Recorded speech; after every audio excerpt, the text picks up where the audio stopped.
Hey, everybody. Welcome to this very exciting feature launch webinar for paperless parts. My name is Hank. I will introduce myself to you in a moment if you haven't met me before. Just going to wait a couple of seconds here for people to trickle in. We'll give it about 30 seconds more and then get started. As you're trickling in, I want to remind you about the Q&A features available in this webinar.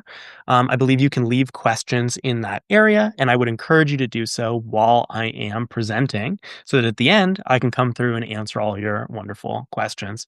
And if you're not able to figure that out, there is always the chat as a backup, although of course we'd like to use the Q&A when possible. I'm so excited for you to be here with me today. This is a very, very big day for paperless parts and hopefully for you as well with the feature we're going to give you today. With us reaching sufficient mass here, I think I'll go ahead and get us started. So, like I said, if you haven't met me before, my name is Hank. I am a product manager at Paperless Parts. And if you haven't heard that title before, that means my job is to work with folks like you to make our platform better. And I am so excited to introduce you today to Requirements Review, a brand new feature that is going to help you never miss a critical requirement and quote faster, more consistently, and with less risk, especially when quoting from prints. As this feature represents the next phase of automation in paperless parts, I just want to take you on a brief little history tour of where paperless parts has been and tell you about how we're going to be solving this problem that we hadn't yet solved today. Starting with bringing us back to 2017, 2018, when Paperless Parts first built its estimating platform. At that time, we really believed, as many of you might have as well, that models were going to be the future of our industry. Models, of course, capture a wide variety of requirements from parts. Their form requirements, what their shapes are, their dimensions, their surface area, their stock size, all this valuable information. And there are even ways to deliver more information in there that are slowly being adopted, like PMI and metadata in CAD files. And we were really excited for this, and so we built our first four major innovations, including initially interrogations that help you identify critical manufacturability risk from models using their features and also applying thresholds for the machines in your shop to make sure that we are helping you identify the things that matter to you when you're dealing with models.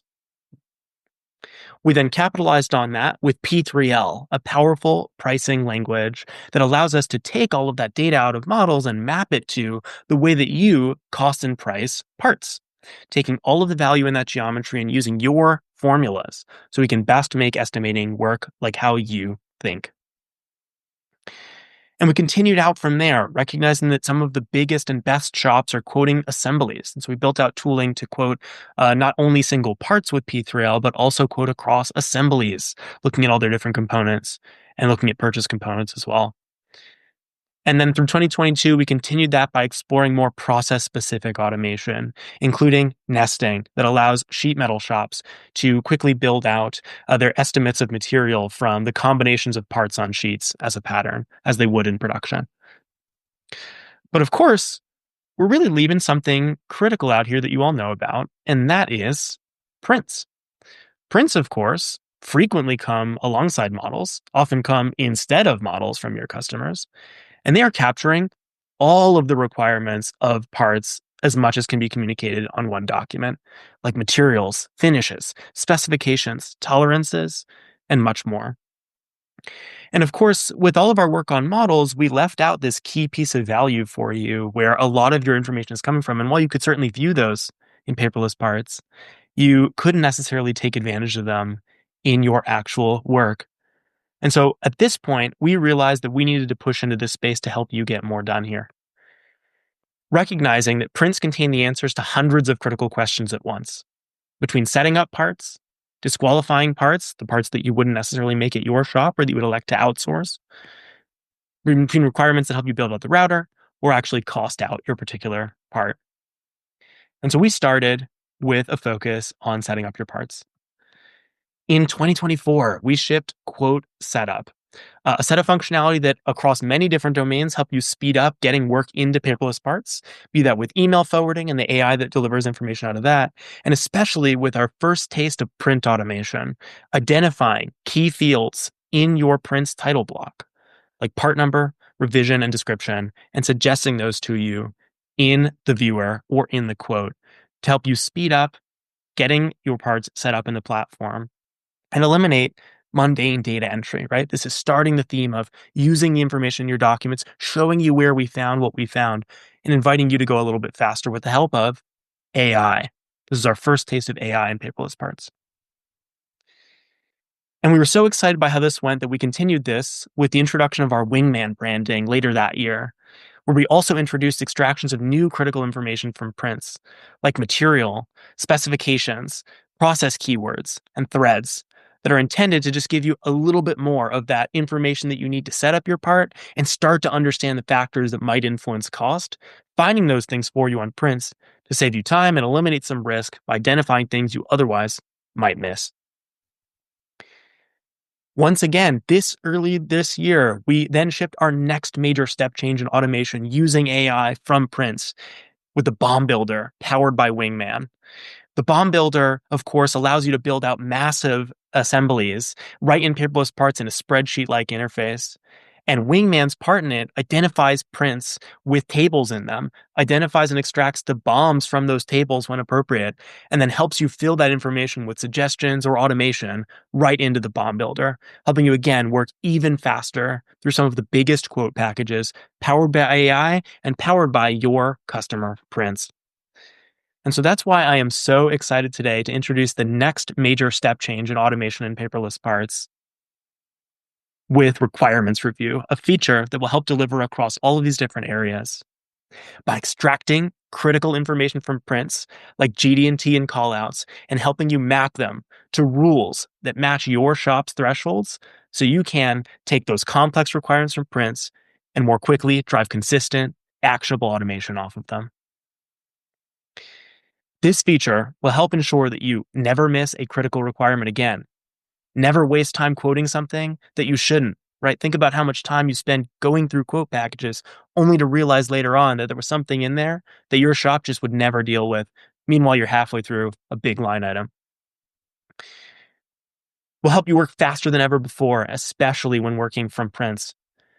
Will also help you better capture tribal knowledge from your senior experienced estimators and train junior estimators.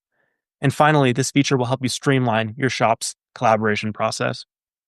I hope I've built up enough hype for this. I am tremendously excited to show it to you and all of this value right now in our first demo. Here I am in a quote with just 7 line items, right? But you might imagine this could be an even bigger quote with many line items. The first question and I imagine you would be compelled to ask here is, should I even keep going through this quote, right? I've got a lot of different parts in here. I don't even know whether my shop should make this. I'd love the answer to that as fast as possible. But I have no way to answer that, at a glance here, right? I can look at the part shapes, but I really have to start looking at prints to identify whether there's any risky requirements. I wish paperless parts would just tell me right away. But let's take a look at one file at a time and see if we can answer that question. When we are brought to the viewer, we have a brand new set of functionality here that is part of this feature, our GD&T and callout extraction. Here you can see on screen, paperless parts is now extracting datums, control frames, holes, countersinks, counterbores, and a variety of dimensions and tolerances alongside all of the other existing extractions in the platform. And we've serviced those to you in the viewer in this very pretty interactive experience that allows you to quickly see what you're dealing with. When you see these new GD&T and callout extractions, you can click on them to quickly see a description of them right on the print. Now, this is immediately helpful for both you in knowing what you're dealing with and for your junior estimators to get a sense of what they're actually working with and know what to Google to actually understand prints. So very quickly, they can start to learn the language of GD&T in the same way that maybe your senior estimators do, or really anybody with less manufacturing experience can get to know what they're dealing with. Additionally, the panel on the right side of the screen that you're seeing here, available inside of the part setup tool, clicking over to found in files, allows you to view all of the items that were found across the print in one space. So if I'm interested to know where this particular control frame is, I can click it to spotlight it right on the print, and will show me exactly where it is. This means that I no longer have to spend an agonizing amount of time worrying, did I miss a critical piece of GD&T on the print, a critical tolerance I didn't recognize? Right? The tolerances are right here. You can see a particularly tight one on this whole. And also, I can better match datums and control frames, recognizing that if I'm looking for the datums that correspond to this control frame right here, well, here they are right there. Furthermore, if I'm interested in just getting a sense of what this part looks like, I have a couple of tools to do that. Of course, you can always turn off the highlights to just see the print as you normally would, but often there's a kind of a snowstorm of callouts that surround the actual part. If you're interested in actually just getting a look at what the model looks like, you can use our whiteout functionality to quickly clear out all of the callouts that are getting in the way of understanding the part. This also helpfully exposes when the system misses something, and I'll show you what you can do when you encounter that in just a moment. But of course, here with whiteout, we can see just what the part looks like without all that clutter. And if we really want to combine these to move quickly through prints, we can spotlight while we're whiting out to quickly see exactly where one particular callout is in the cluster of information on the print. Of course, like I said, this is using AI, and so inevitably, it will not necessarily be perfect, but we've given you the tools to help label when it misses to make sure that you can power the features that I'm about to show you. But also, this will actually help train our AI to be better. The more work that you do to tell us when we miss, the better we can make the tool over time, and the less you'll have to do that over time. Labeling is real simple. Just grab the pencil tool over here, select a missed region, and then tell us what we're dealing with. In this case, it's a dimension with 0.784. We'll just hit add, and now that's going to be added to the list. And of course, we're in whiteout mode. So we're seeing that whited out. And when it's not, boom, we've added it right to the system there. Again, the goal here is to have you do that less and less over time, the better our system gets. Now, you may notice something interesting as well when I clicked on one of these, and that is that we actually have the units appended right to the dimension here. Paperless Parts is, in fact, understanding the units on your document in two ways. One, when dimensions include alternate units, we will do our best to kind of parse the ratio between those to identify, one unit or the other. But far more likely, the documents are going to be in one set of units, and paperless parts will actually find that as well. Here you can see in the quote setup section that the default units of this document are inches, and that we found that on the print right over here. We'll look for key phrases and words that represent the units, and then set that in this unit selector on the document at the upper right here. Now, you can change this to millimeters if you want paperless parts to interpret it differently. If we got that wrong, unlikely, or more likely that the sprint did not actually specify its units, and so you'll need to kind of fill in the missing information for us. With that together, things will all kind of update to reflect that automatically. If I flip this over to millimeters, then once I reload the page here, we'll actually start to see this stuff displayed in millimeters, if I remember correctly here. There we go. Switch that back to inches, and we will take a spin in inches again. Now, one thing that's really quite interesting here is that paperless parts will understand, like I mentioned, all of the information available in callouts, including tolerances. This tolerance information, of course, is very valuable to you. When there's a tight tolerance like this, you have to ask yourself many questions. Can you actually make this part? Do you need to consult your expert machinist about this kind of thing? And in fact, with all of these callouts on prints, there are a variety of decisions to make here. I'm going to go ahead and clean this print up and then show you how you can use our brand new feature requirements review to better triage the contents of these prints to answer those questions. So kind of one more cleanup item here. I noticed that this one is incorrect. I can go ahead and mark this as inaccurate to get rid of it and replace it once again with our labeling. Perfect. All right. So we've got this print full of potential requirements, and now we want to figure out how we can triage these more reliably, consistently, and quote faster in the future. And that's where requirements review comes in. Requirements review allows you to build rules that flag the most critical requirements to your shop so that every subsequent time you see those requirements, you can make sure you never miss them and respond consistently the way that your shop elects to when you see them. In this live and roughly unscripted demo, so we'll see if anything goes wrong on me here, I will be building roughly 10 rules off of the prints we've got in this quote, and then showing you how this can flag those most critical requirements early and how you can take advantage of our brand new workflow to work through these items. So what are we dealing with in this particular part? Well, I can see at a glance it seems to be a machine part. I can see it's got a whole bunch of notes, and I can see, especially from found in files, that we're dealing with a couple of very interesting control frames here. I note that this looks like a 1 thou tolerance on this control frame, and that makes me real nervous. Seems like my shop, I don't know if we can actually make that. What I like to do when I see these particular tolerances in my shop is I like to invite myself to make a decision. Can we actually access and make this? I'm going to consult my machinist, and then I'm going to make a decision to either no quote it, we're not going to make this particular part, or send it for outside processing, or make it with inspection. Let's see if we can capture that decision by building a rule with requirements review. To start, I'll just click on the callout and hit Create Rule. This brings up the rule creation dialog where I can say, I want a rule for true position tolerances. By adding a filter on this particular entity, looking for a value less than or equal to our 1 thou, in fact, I think 5 thou is already pretty difficult, and then mapping it to different resolutions in the platform, including a one-click action to no quote, a custom step to mark this as complete with outside processing as our conclusion, and the addition of an operation for inspection. I can now map whenever I see this particular condition to my conclusion in paperless parts to create a consistent workflow step for my team to resolve whenever this comes up. Additionally, I can assign a particular person to this task. So if I want my expert machinist here to review this when it comes up and make the decision himself, then I can just do that by adding him as an assignee. I'll click Create Rule here and then head over to the Requirements Review tab where I'll refresh and see this brand new rule has now flagged this on this particular part.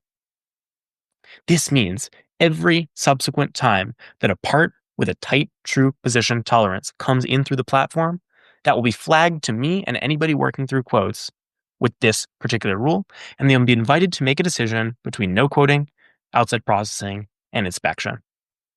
I'll show you after we build out the rest of our rules what it's like to actually work through this and go through these actions. But kind of starting here, this is already quite exciting. Next up on the print, I see some interesting things in notes that I'm caring about here. Particularly, I see edges to be broken. Now that seems to call for maybe a deburr step. Let's go ahead and make a deburr rule here. Just grab that, hit selected rule, and let's make ourselves a rule. I have grabbed text on the document. This can match one or more keywords here. So if I wanted to add another one, like edge breaking, I could do that here, or broken as a particular keyword. I can also control case matching as desired. And when any of these keywords are found on prints, I want to map that to adding an operation, particularly the deburring step. Creating this rule as well, again, in just a few clicks there, we can now see, again, whenever we see a keyword around deburring, you'll be prompted to add our deburring operation to the router. Let's continue with what else we see here. I see first article inspection. We'll select that, build a rule.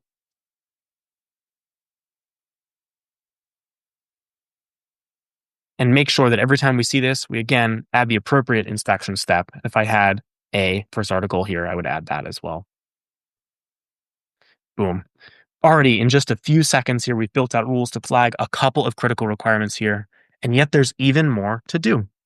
I see this passivate keyword here along with this ASTM A967. Let's go ahead and grab that and build a rule to flag this passivation required.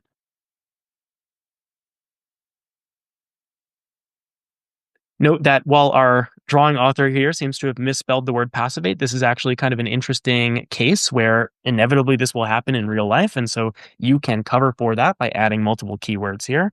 And by omitting the rest of the phrase, you can ensure that no matter what happens, passivation or passivate, you will catch that case here. And when I do this, I will go ahead and do an add operation and do passivation as well. Again, making sure that every time I see these requirements, I will be told to flag these particular things. What else are we dealing with on this particular print? I think we might be good here so far. I see one more that I might be of interest.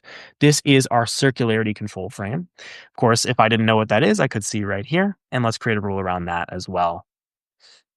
In this particular case, I think that this is accessible, but I want to ask my machinist whether this is appropriate or not. So let's go ahead and grab that with another 5 thou tolerance.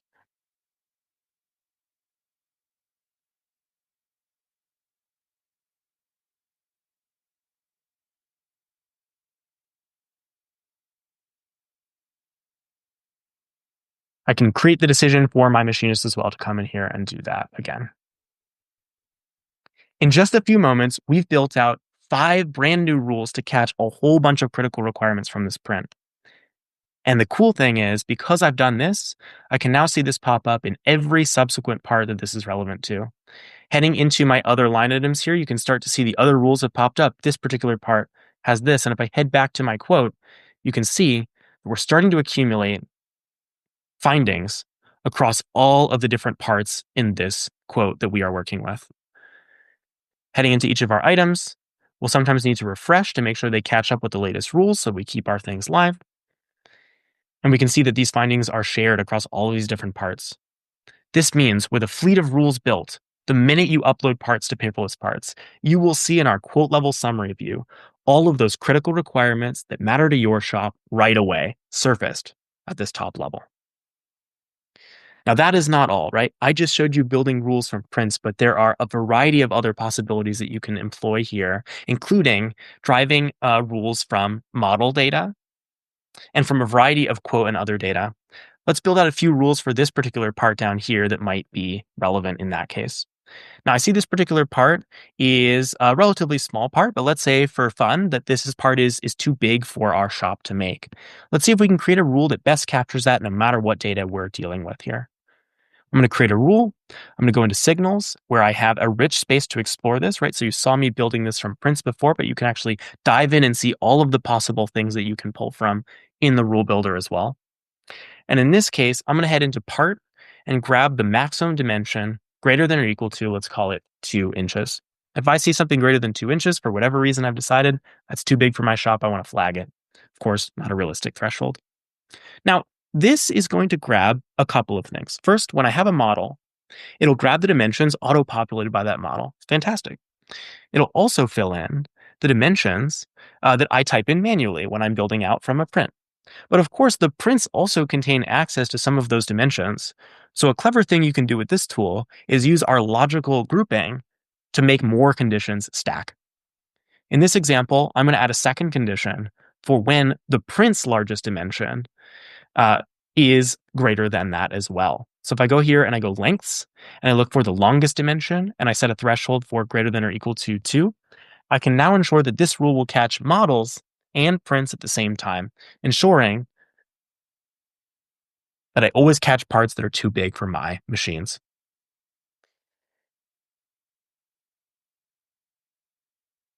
Create another rule here. And once again, we can see the part has been flagged as potentially too big. Now, that's not all that's different about this particular part. We also see that this part is missing a print. Now, it used to be that you have to look to see that, right? In this particular line items, we can see that, oh, they have prints because I can see them in the kind of +1 file down here. To take a look and really notice, it could be easy to miss if you're missing a particular print. With requirements review, no longer. I'll just make a rule to flag those missing prints. In signals, heading into files, heading into has print false, we can now flag everything that is missing and invite ourselves to indicate when we've asked customers for that print. Never again will you miss a critical requirement, a missing document, or anything else. Requirements review lets you flag all of these critical items up front and surface them to you in our brand new requirements review workflow. This workflow begins at the quote level. As you saw before, we have this quote level summary view. This will quickly show you shared requirements across all of the parts in your quote, grouped by rule. So here we can see that 3 different line items have type true position tolerances. And right from here, I could quickly resolve all of these to the same status if I wanted. So in one button click here, if I elect to no quote over this kind of thing, I'll just click that, boom. All of those line items have been marked as no quotes from here on out. And I could elect to ignore them from then on. Immediately exciting for efficiency, Paperless Parts scans for requirements, you take quick actions in requirements review, and you're through your quote faster than ever before. And this is especially valuable because with rules, you can also build rules that flag setting process. So for the first time, you can now automate the step of getting processes onto your parts by reading key information off of your prints to do so, helping you work more consistently and quickly. Of course, you often actually want to look at these specific parts and rules. And so the workflow continues going into individual line items. Where here we can see on the line items, once again, we have the panel that we had in the viewer. And now we can go through here and make individual decisions. And these are things that I think I can do at a glance. I can do it from here, or I can head right back into the viewer quickly from this tool, looking at requirements review and looking at the print. From here, clicking on any of the pills will allow you to quickly spotlight the finding, make a decision, and then resolve it. In this case, let's say this is acceptable. We'll click that and mark that as such, hide resolve when we're ready, and continue down the list. In this case, nope, we think we can make this part somehow. Let's approve and continue. And in this case, we'll need to add a process to begin adding operations. So we'll just head back to the quote there and add a process for this one. In this case, let's go for a machining process here with milling, and we'll choose 5-axis for efficiency. And then head back into our viewer, where now we should be able to add these items to the router, inspecting what's on the print, first article inspection, adding our deburst step. Ooh, looks like some of these are here already. Sometimes when they're here already, you do not need to add them again, so we will prevent you from doing that. Go ahead and add the missing one here. Looks like 1 page reload required for that. Have to fix that little bug on the way out. And add the passivation step here right to the router, where you can see now that it's been added and we can slide it into its appropriate step in the process. This workflow allows you to work more quickly through your critical requirements and help your team work more consistently across a wide variety of parts. Your junior estimators are informed about how your shop thinks, and your senior estimators can rest easy knowing they provided their vast volume of knowledge to the rest of the team. We have seen the best teams use requirements review to build rules for reasons they no-quote or outsource parts, to auto-assign difficult requirements to experienced estimators or machinists, to quickly set processes or add operations across components to accelerate costing, to even recommend allowed vendors for specific outside service requirements on prints, and for especially tying specs and finishes to individual operations. You saw me live build rules for a wide variety of these things. And there are even more that you can do if you start to explore the depths of the tool, between logical grouping, signals across a wide variety of content, including GD&T and callouts, document text, interrogation data, and more, like I showed. And all together can ensure that your shop never misses a critical requirement again, and quote consistently, accurately, and with less risk, thanks to requirements review. As an end to my demo here, I just want to briefly plug before questions, Power 2026, our user conference in person in Boston from May 6th to 7th. You can register at power.paperlessparts.com, and we have early bird pricing that ends January 31st. This is one of the best places to engage with paperless parts, to learn more about the value that you can get out of the platform, and to network with your fellow suppliers. We are always so excited to throw this every year and are floored by the feedback that we get from our customers about attending. I highly recommend being here, and I'm sure you'll see more about this feature live. You can even share tips with your fellow estimators at the event. Definitely register at power.paperlessparts.com if you're interested.